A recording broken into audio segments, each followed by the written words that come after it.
નમસ્કાર વિદ્યાર્થી મિત્રો, ધોરણ 11 ભૌતિક વિજ્ઞાન ચેપ્ટર 2 માપન અને એકમ પદ્ધતિ એના છેલ્લા લેક્ચરમાં આપણે ત્રુટીઓના સંયોજન માટે ઘાત સાથે કેવી રીતે કામ કરવું, જ્યારે કોઈ ભૌતિક રાશિની ઘાત આપેલી હોય તો એની સાથે કેવી રીતે કામ કરવું એની માહિતી મેળવી હતી અને એના ઉપરનું એક ઉદાહરણ બે તાપમાન માટે વાત કરી હતી કે ભાઈ બે તાપમાન માપો છો, એનું મૂલ્ય અને ત્રુટી બે હતી તો એના તાપમાનના તફાવતમાં કેવી રીતે આવે, બરાબર, મૂલ્ય કેવી રીતે મળે, એની ત્રુટી કેવી રીતે મળે.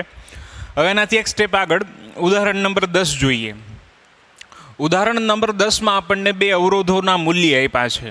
R1 બરાબર 100 ઓહમ એનું મૂલ્ય છે અને એમાં ત્રુટી કેટલી છે, ±3 ઓહમની. અને R2 બરાબર આપ્યું છે 200, એનું મૂલ્ય ±4 ઓહમ છે એની ત્રુટી છે. આવા બે અવરોધ આપ્યા છે. એમાં આપણને કીધું છે કે ભાઈ શ્રેણી જોડાણમાં જ્યારે R1 અને R2 બંને શ્રેણી જોડાણમાં હોય તો આવા શ્રેણી જોડાણનું સમતુલ્ય અવરોધ શોધવાનું છે, એટલે ત્રુટી સાથે, કારણ કે મૂલ્યમાં ત્રુટી આપી છે તો એનું જે સમતુલ્ય મળશે એમાં પણ ત્રુટી તો રહેવાની જ છે.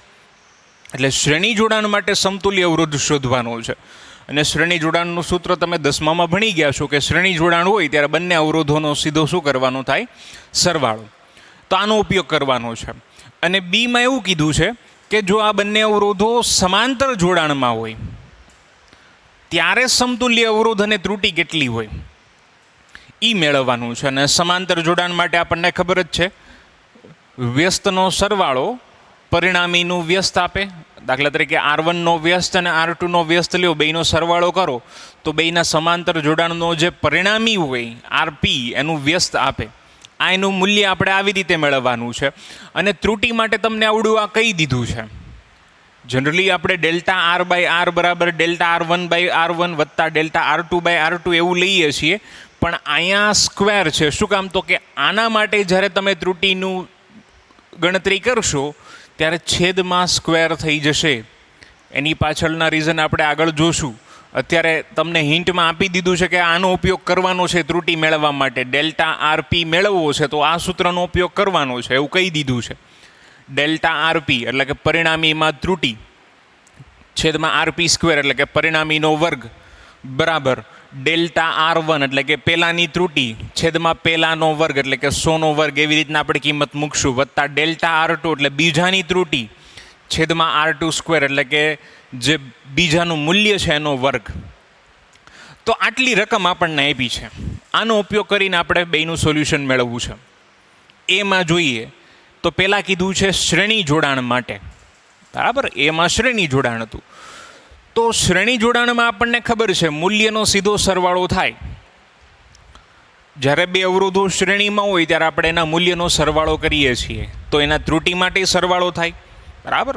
સરવાળા અને બાદબાકી બેય માટે આપણને ખબર છે મૂલ્યનું જે થતું એ કરવાનું. સરવાળો કીધો હોય તો સરવાળો, બાદબાકી કીધી હોય તો બાદબાકી. એ મૂલ્યમાં ત્રુટી માટે તો હંમેશા સરવાળો જ થાય.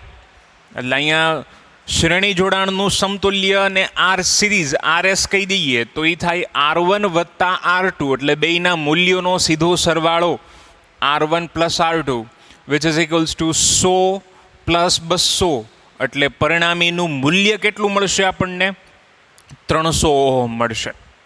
આ બેયના શ્રેણી જોડાણનું સમતુલ્ય મૂલ્ય થયું. હવે એ મૂલ્યમાં ત્રુટી કેટલી, તો કે જે બંને અવરોધો સાથે જે ત્રુટી આપી છે એ ત્રુટીનો સીધો સરવાળો એટલે કે ΔRS બરાબર શું થાય, તો કે ΔR1 + ΔR2 એટલે કે 3 + 4 એટલે કે 7 ઓહમ. આ એની શ્રેણી જોડાણના મૂલ્યમાં નિરપેક્ષ ત્રુટી થઈ, બરાબર, શ્રેણી જોડાણના મૂલ્યની નિરપેક્ષ ત્રુટી. તો આપણે સમતુલ્ય જે અવરોધ છે ને મૂલ્ય પ્લસ ત્રુટીના સ્વરૂપમાં લખીએ તો RS' એટલે કે પરિણામી અવરોધ છે એનું મૂલ્ય થશે 300 ઓહમનું, જ્યારે આ મૂલ્યમાં ત્રુટી કેટલી છે, ±7 ઓહમની, બરાબર. એટલે સરવાળા માટે તો સહેલું છે, મૂલ્ય માટે જે કીધું એ કરી દેવાનું, ત્રુટીનો તો હંમેશા સરવાળો જ થાય. હવે વાત કરવી સમાંતર જોડાણની. સમાંતર જોડાણ માટે મૂલ્ય આ સૂત્રની મદદથી મેળવવાનું છે.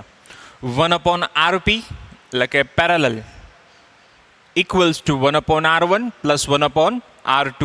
આ સૂત્રમાં આપણે કિંમત મૂકીએ તો મૂલ્ય મેળવવા માટે 1/rp બરાબર 1/r1 પ્લસ 1/r2. આનો લસા લઈ અને વ્યસ્ત લઉં, આરપીને સૂત્રનો કરતા બનાવું આરપી, તો R1 R2 એટલે કે બેયનો ગુણાકાર જે અહીંયા છેદમાં હોય એ અંશમાં આવી જાય ને, વ્યસ્ત કરીએ એટલે, અને ઉપર સરવાળો આવશે તો એ સરવાળો અહીંયા છેદમાં આવી જશે. એટલે આરપી બરાબર મળશે R1 R2 છેદમાં R1 પ્લસ R2. એ આનું સાદું રૂપ આપીને આપણે મેળવવું છે. બેયના મૂલ્યોની કિંમત મૂકીએ. R1ની કિંમત, R2ની કિંમત. R1ની વેલ્યુ છે 100, R2 છે 200. 100 ગુણ્યા 200 છેદમાં 100 વત્તા 200 એટલે 100 ગુણ્યા 200 ના છેદમાં 300 આવે. સાદું રૂપ આવશું એટલે 200 ના છેદમાં 3 એટલે કે આરપીનું મૂલ્ય એટલે કે સમાંતર જોડાણમાં અવરોધનો સમતુલ્ય અવરોધ કેટલો આવશે? 66.7 ઓહમ. આ એનું મૂલ્ય થયું છે. હજી આપણે મૂલ્યની જ ગણતરી કરી છે, પણ ત્રુટિ મેળવવા માટે આપણે આ સૂત્રનો ઉપયોગ કરવાનો છે. આમાં આપણી પાસે બધી કિંમત છે, ખાલી એક આ ત્રુટિ જ નથી આપણી પાસે. તો ત્રુટિ માટે જે કીધું ને, ડેલ્ટા આરપી છેદમાં RP square equals to delta R1 છેદમાં R1 square plus delta R2 ના છેદમાં R2 સ્ક્વેર. આપણી પાસે અનનોન ક્વોન્ટિટી કઈ? તો કે ડેલ્ટા આરપી. અજ્ઞાત પદ આપણી પાસે આવડું આ છે ડેલ્ટા આરપી છેદમાં આરપી સ્ક્વેર. આરપી અહીં મેળવો જો 66.7 એનો square equals to delta R1. Delta R1 કેટલો છે આપણી પાસે? 3 છેદમાં R1 સ્ક્વેર એટલે કે 100નો વર્ગ, 3 ના છેદમાં 100નો વર્ગ પ્લસ ડેલ્ટા R2 કેટલો છે? 4 છેદમાં R2 સ્ક્વેર એટલે કે 200નો સ્ક્વેર. પેલું આ જે લેફ્ટ હેન્ડ સાઈડ ડાબી બાજુનું જે પદ છે ને અત્યારે એમને રાખીએ. ડેલ્ટા આરપીના છેદમાં 66.7નો વર્ગ 3 ભાગ્યા 100નો વર્ગ કરશો એટલે 0.0003 આવશે. બરાબર, આ પેલા પદનું સાદુરૂપ છે. પ્લસ 4 ના છેદમાં 200નો વર્ગ કરશો એટલે 0.0001 આવશે. ઈ બેયનો સરવાળો એટલે 0.0004. આ છેદમાં જે 66.7મો વર્ગ છે ને આપણે બરાબરની સામેની બાજુ જવા દઈએ તો ડેલ્ટા આરપી બરાબર થાય. આ સામે જવા દીધું તો 66.7નો વર્ગ ગુણ્યા આ બેયનો સરવાળો 0.0004. પછી કેલ્ક્યુલેટરમાં તમે આનું સાદુરૂપ આપો તો આ જવાબ આવશે ડેલ્ટા આરપીનો 1.779556. પોઈન્ટ પછી વધારાના ઘણા બધા ડિજિટ છે પણ આપણા માટે નકામા છે, તો આપણે માત્ર 2 ડિજિટ પોઈન્ટ પછી એક આંકડો રહે એવી રીતના જો આપણે રાઉન્ડ ઓફ કરીએ તો આ બધાય આંકડા આપણે દૂર કરવા પડે. હવે જે આ 7 છે એ 5 કરતાં મોટો છે. જ્યારે આપણે દૂર કરવાનો અંક છે 5 કરતાં મોટો હોય તો આપણે આગળ 1 ઉમેરીએ છીએ એટલે એ 7 ના થઈ ગયા 1.8. બરાબર, એ રાઉન્ડ ઓફ કર્યું છે આપણે. તો એનો મતલબ આ સમાંતર જોડાણનું મૂલ્ય મેળવ્યું, આ સમાંતર જોડાણની ત્રુટિ મેળવી. એટલે સમાંતર જોડાણ માટે સમતુલ્ય અવરોધ છે આરપી ડેશ, મૂલ્ય પ્લસ ઓર માઇનસ ત્રુટિના સ્વરૂપમાં લખીએ તો મૂલ્ય છે આપણી પાસે 66.7 પ્લસ ઓર માઇનસ ત્રુટિ છે 1.8 ઓહમની. ક્લિયર?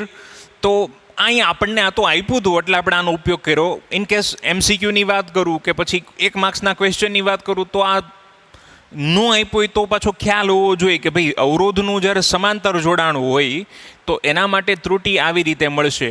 આ સૂત્ર કેવી રીતે આવ્યું છે એના માટે આપણે આગળ જોશું જ્યારે લેક્ચર આવશે ત્યારે. અત્યારે આગળ જોઈએ ઉદાહરણ નંબર 11. ઉદાહરણ નંબર 11માં એક ભૌતિક રાશિ Z આપી છે. એ Z કેવી રીતે મળે છે? તો કે a⁴ બીનું ઘનમૂળ b⁴ આપ્યું છે છેદમાં c અને d⁴2 આવી આ 4 ABCDની આવી ઘાત આપી છે અને એના આવી રીતના સંયોજન દ્વારા તમને Z મળે છે. આપણને પૂછ્યું છે ઝેડમાં સાપેક્ષ ત્રુટિ કેવી રીતે મળે અથવા તો કેટલી હોય. તો અહીં આપણે ગુણાકાર આવે છે, AB નો ગુણાકાર છે તો ગુણાકારના નિયમનો ઉપયોગ કરવો પડે. AB ના ગુણાકારની સાથે CD બે ભાગાકારમાં છે તો ભાગાકારના નિયમનો ઉપયોગ કરવો પડે. વધુમાં દરેક ભૌતિક રાશિ જે છે ABCD એની એક ઘાત ચોક્કસ આપેલી છે તો ઘાતના નિયમનો પણ ઉપયોગ કરવો પડે. બરાબર, હવે ગુણાકાર હોય કે ભાગાકાર હોય સાપેક્ષ ત્રુટિનો સરવાળો થાય. બરાબર, ગુણાકાર કે ભાગાકારમાં સાપેક્ષ ત્રુટિનો સરવાળો થાય અને ઇન કેસ જો ઘાત આપી હોય તો ઘાત બેઠે બેઠી આગળ લખી નાખવાની ગુણાકારમાં. એટલે અહીંયા જોઈએ તો Z બરાબર a⁴ b⁴ upon c d⁻³ આવું આપ્યું છે. તો ઝેડમાં સાપેક્ષ ત્રુટિ મેળવીએ તો એને કહેવાય ડેલ્ટા ઝેડ બાય ઝેડ. ઝેડની સાપેક્ષ ત્રુટિ છે ડેલ્ટા ઝેડ બાય ઝેડ. હવે એની વાત કરીએ તો એમાં સાપેક્ષ ત્રુટિ હોય ડેલ્ટા એ બાય એ. એની સાપેક્ષ ત્રુટિ થાય ડેલ્ટા એ બાય એ, પણ એની ઘાત કેટલી? 4. સીધી આગળ ગુણાકારમાં મૂકી દેવાની, એટલે 4 ગુણ્યા ડેલ્ટા એ બાય એ. એનું કામ પૂરું. પ્લસ એ અને બી ગુણાકારમાં છે એટલે સાપેક્ષ ત્રુટિનો સરવાળો થાય પ્લસ. હવે બીની વાત કરીએ. બીમાં સાપેક્ષ ત્રુટિ કેટલી? ડેલ્ટા બી બાય બી. એની ઘાત કેટલી? 1/3. એ 1/3 આગળ લખી નાખવાનું, એટલે plus 1/3 delta B by B. Plus C ભલે ભાગાકારમાં છે, આપણને ખબર છે ભાગાકારમાં હોય તો એ સાપેક્ષ ત્રુટિનો તો સરવાળો જ થાય, એટલે ડેલ્ટા સી બાય સી. એની ઘાત 1 છે તે 1 આપણે લખતા નથી. અને જો ડીની વાત કરીએ તો ડીની સાપેક્ષ ત્રુટિ થાય ડેલ્ટા ડી બાય ડી. એની ઘાત છે 3/2, તો એ આગળ લખી નાખવાની. તો આ જે આપણને મળી છે એ ઝેડમાં સાપેક્ષ ત્રુટિ આપણને મળી છે. હવે ઇનકેસ આમાં તમને આની કિંમત આપી દીધી હોય 0.1, 0.4, 0.5, 0.8 એવી, તો પછી એનું સાદું રૂપ આપીને તમે આનું મૂલ્ય પણ મેળવી શકો. ક્લિયર? જોઈ જાઓ બે દાખલા.